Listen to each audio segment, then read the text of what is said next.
शहर का सबसे शानदार 5 स्टार होटल ग्रैंड रीगल उस रात जगमगा रहा था। झूमर की सुनहरी रोशनी, महंगे सूट पहने मेहमान और म्यूजिक बैंड की धीमी धुनें माहौल को और भी शाही बना रही थी। अंदर बैठा हर शख्स या तो किसी बड़े बिजनेस का मालिक था या किसी ऊंचे ओहदे पर काम करता था। लेकिन उसी भव्य माहौल में अचानक दरवाजा खुला और एक कमजोर बुजुर्ग अंदर आए। उम्र लगभग 70 से ऊपर, झुके हुए कंधे, कांपते हाथों में लकड़ी की पुरानी लाठी और बदन पर फटी हुई धुंधली धोती कुर्ता। उनके पैरों में पुराने चप्पल थे जो चलते चलते आवाज कर रहे थे। हॉल की चकाचौंध में उनकी शक्ल किसी और दुनिया से आई हुई लग रही थी। मेहमानों की हंसी धीरे धीरे रुक गई और सबकी नजरें उसी बुजुर्ग पर टिक गईं। किसी ने धीरे से ताना मारा, "ये भिखारी अंदर कैसे आ गया?" दूसरे ने हंसते हुए कहा, "लगता है होटल का गार्ड सो गया होगा।" बुजुर्ग ने किसी से कुछ नहीं कहा। वो धीरे धीरे चलते हुए एक कोने की खाली मेज पर बैठ गए। उनकी आंखों में भूख और थकान तो थी, लेकिन साथ ही एक अजीब सी इज्जत और गरिमा भी थी। वेटर उनकी ओर देख रहे थे लेकिन पास जाने की हिम्मत नहीं कर रहे थे।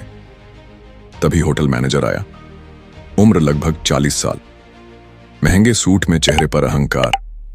उसने कर्मचारियों से सख्त आवाज में कहा, "किसने इस आदमी को अंदर आने दिया? निकालो इसे बाहर, हमारे होटल की इमेज खराब हो जाएगी।"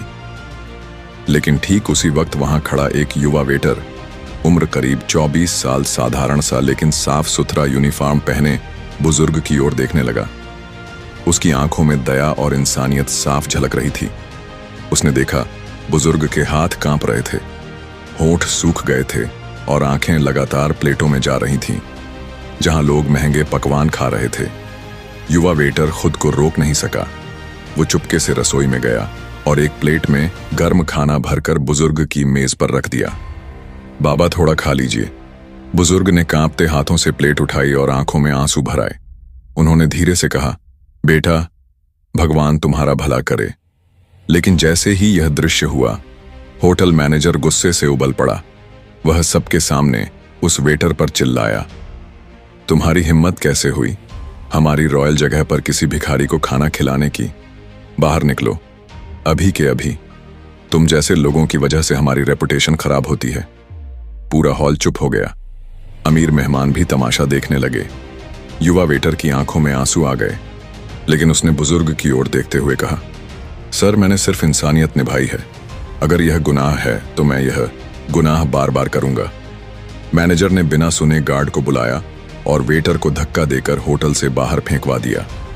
रात की ठंडी हवा में वह लड़का सड़क पर अकेला खड़ा था। उसके हाथ कांप रहे थे, आंखें लाल थीं। उसकी नौकरी, उसका भविष्य सब छीन गया था, सिर्फ इसलिए कि उसने एक भूखे इंसान को खाना खिला दिया। वहीं दूसरी ओर होटल के कोने में बैठे बुजुर्ग ने पूरा दृश्य देखा। उनकी आंखों में एक अलग चमक थी, लेकिन किसी ने ध्यान नहीं दिया। वो चुपचाप खाना खाकर उठे और बाहर चले गए। अगली सुबह होटल ग्रैंड रीगल हमेशा की तरह जगमगा रहा था। लॉबी में ताजा फूलों की खुशबू फैली थी। विदेशी मेहमान चेक इन कर रहे थे और स्टाफ उसी शान से खड़ा था जैसे हर रोज। मगर पिछली रात की घटना को कोई याद नहीं करना चाहता था। मैनेजर ने तो मान लिया था कि उसने ठीक किया। एक भिखारी को खाना खिलाने पर एक वेटर को निकाल दिया। उसके लिए यह डिसिप्लिन था। स्टाफ के बीच कानाफूसी हो रही थी, लेकिन किसी की हिम्मत नहीं थी कि खुलेआम बोल सके। इसी बीच अचानक होटल के बाहर गाड़ियों की लंबी काफिला रुकती है। काले रंग की लग्जरी कारें एक के बाद एक होटल के मुख्य द्वार पर आकर खड़ी हो जाती है। साथ में सुरक्षाकर्मी काले चश्मे और वॉकी टॉकी लेकर पूरे होटल की तरफ दौड़ पड़ते हैं। स्टाफ घबरा गया। सबने सोचा कोई बड़ा मंत्री आया है या कोई अरबपति बिजनेसमैन। मैनेजर तुरंत अपना टाई ठीक करने लगा, बाल संवारने लगा और बड़ी मुस्कान के साथ एंट्रेंस पर खड़ा हो गया। फिर जो नजारा दिखा, उससे हर किसी की आंखें फटी की फटी रह गईं।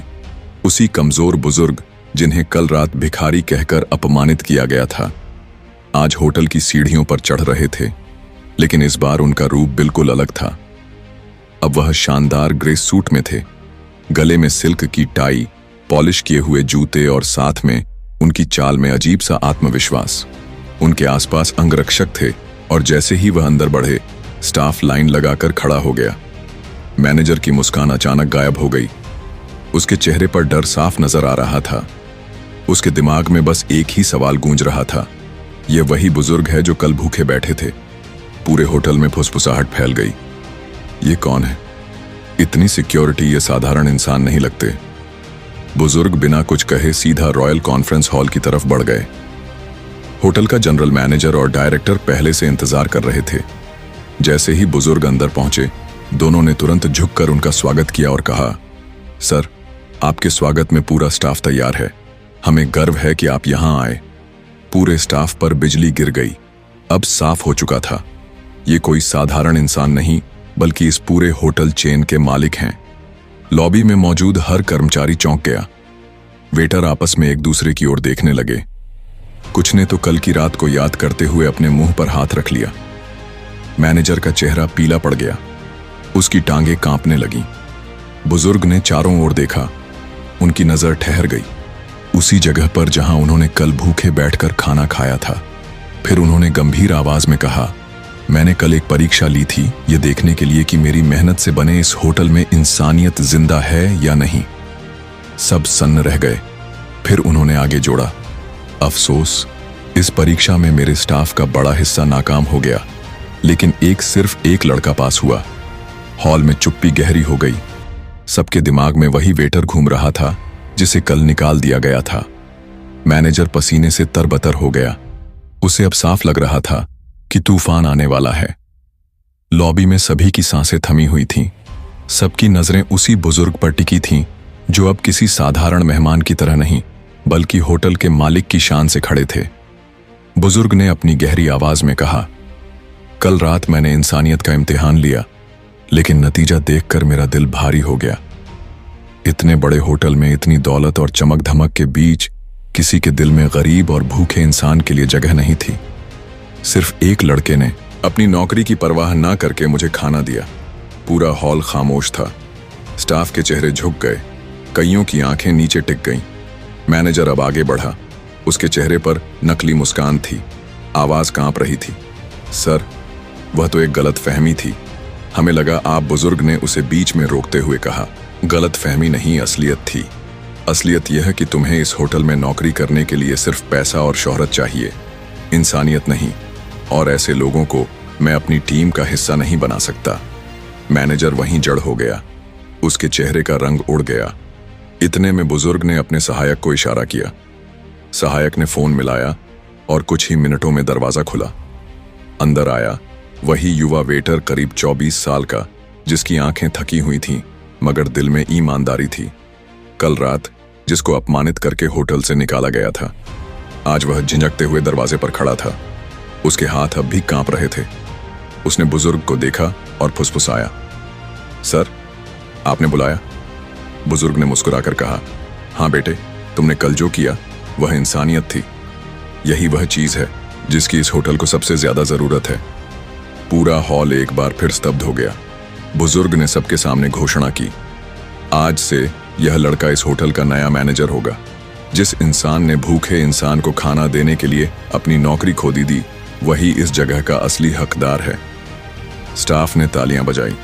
कुछ के चेहरे पर हैरानी थी, कुछ की आंखों में शर्म। वेटर के चेहरे से आंसू बह निकले। उसकी आवाज भर्रा गई, सर, मैं तो बस इंसानियत निभा रहा था। मुझे कभी उम्मीद नहीं थी कि इतना बड़ा सम्मान मिलेगा। बुजुर्ग ने उसके कंधे पर हाथ रखते हुए कहा, यही तो तुम्हारी सबसे बड़ी ताकत है। याद रखो, होटल सिर्फ इमारतों और सजावट से बड़ा नहीं होता, बल्कि उन दिलों से बड़ा होता है जो यहां काम करते हैं। और मैंने आज तुम्हारे दिल में इंसानियत देखी है। मैनेजर अब और सहन ना कर सका। उसने गिड़गिड़ा कर कहा, सर, मुझे माफ कर दीजिए, मैंने गलती की। बुजुर्ग ने उसकी तरफ सख्ती से देखा और बोले, गलती तब होती है जब इंसान अनजाने में कुछ कर बैठता है, लेकिन तुमने जानबूझकर किया। तुमने एक गरीब इंसान को भिखारी समझा और अपने स्टाफ को इंसानियत सिखाने की जगह उसे अपमानित किया। ऐसे इंसान के लिए इस होटल में कोई जगह नहीं है। तुम निलंबित किए जाते हो। मैनेजर की टांगें कांपने लगीं। वह वहीं गिर पड़ा, लेकिन अब बहुत देर हो चुकी थी। उस वक्त होटल की लॉबी में मौजूद मेहमान भी ताली बजाने लगे। कई मेहमानों ने वेटर के पास जाकर कहा, आज तुमने हमें सिखाया कि असली लग्जरी महंगे कपड़े या महंगी गाड़ियां नहीं, बल्कि दूसरों की मदद करने में है। वेटर की आंखों से आंसू रुक नहीं रहे थे। कल तक वह एक अपमानित नौजवान था, आज सबके सामने गर्व से खड़ा नया मैनेजर बन चुका था। बुजुर्ग ने अंतिम शब्दों में कहा, पैसा और शोहरत हर किसी को मिल सकती है, लेकिन इंसानियत सिर्फ चुनिंदा लोगों के पास होती है, और वही इस दुनिया की असली दौलत है। दोस्तों, वीडियो अच्छी लगी हो तो वीडियो को लाइक और चैनल को सब्सक्राइब जरूर करें। धन्यवाद।